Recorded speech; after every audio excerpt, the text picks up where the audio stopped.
Hey Rad World, Rebekah here, and welcome to another episode of Review.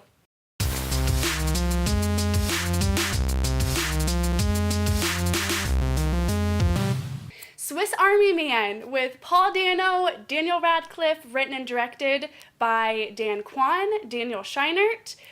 Basically, there's this guy stranded in the middle of nowhere, finds a dead body, and goes on this wacky adventure with it.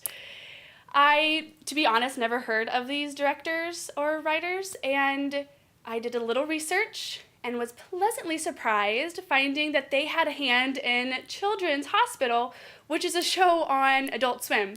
So, knowing that, I can see the same style of humor in both show and movie. So if you like Children's Hospital, you might like Swiss Army Man.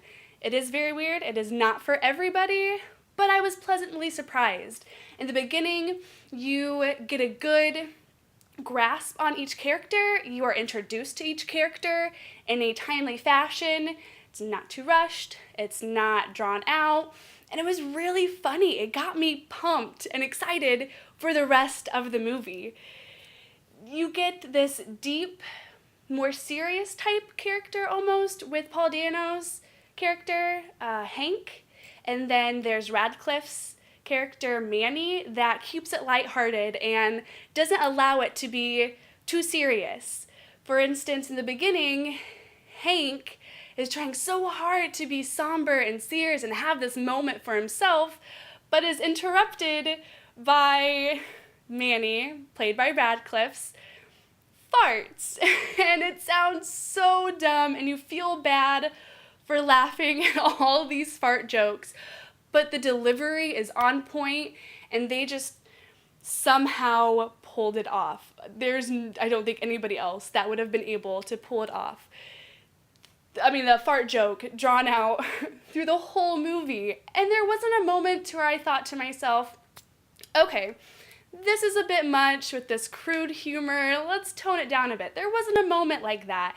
Like I said before, the delivery was on point, and they used their time cleverly, because I thought with this duo act, what are they going to do with this, adventure that they're on? And I was again surprised by the way they took this story and how they added kind of almost a side story to it. You'll see what I'm talking about. And the music alone was phenomenal. It had a little taste of a musical to it, a little hint, and coming from somebody that loves musicals, it was awesome. I was rooting for that side of it, and it would not surprise me if Paul Dano had a hand on the music side of it, because with him being on Broadway and a musician, I can see him kind of getting more into that aspect of the movie. And the cinematography was beautiful. You got these really big shots, scenic shots, and it wasn't just like cut to one character talking, cut to the next. They got really creative with that.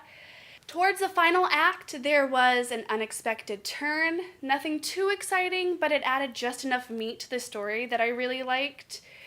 And the ending, it wasn't too rushed. It kept you intrigued the whole time, and I think it's the only time that anybody could be rooting for a fart. And it sounds so bad and so wrong, but the ending was great. And this movie is one that you want on your shelf, not one that you'll be watching all the time, but after a few months, you'll talk to your friends, we should watch Swiss Army Man, we haven't seen that in a while. And it was really, really well made. I was pleasantly surprised. Swiss Army Man, I give a 5 out of 5. It was a thoughtful yet really lighthearted movie. The performance with the actors was great. The music was on point. So what did you think? Did you go see it? Comment below, like, subscribe, or maybe the other way, like, subscribe, and let us know what you want to see or what you're about to go see. And be on the lookout for our Independence Day content next week. And have a happy 4th of July. Pew, pew. Fireworks. Jaws. See it before you go swimming. Basically, her character is kind of there to be just kind of like something pretty on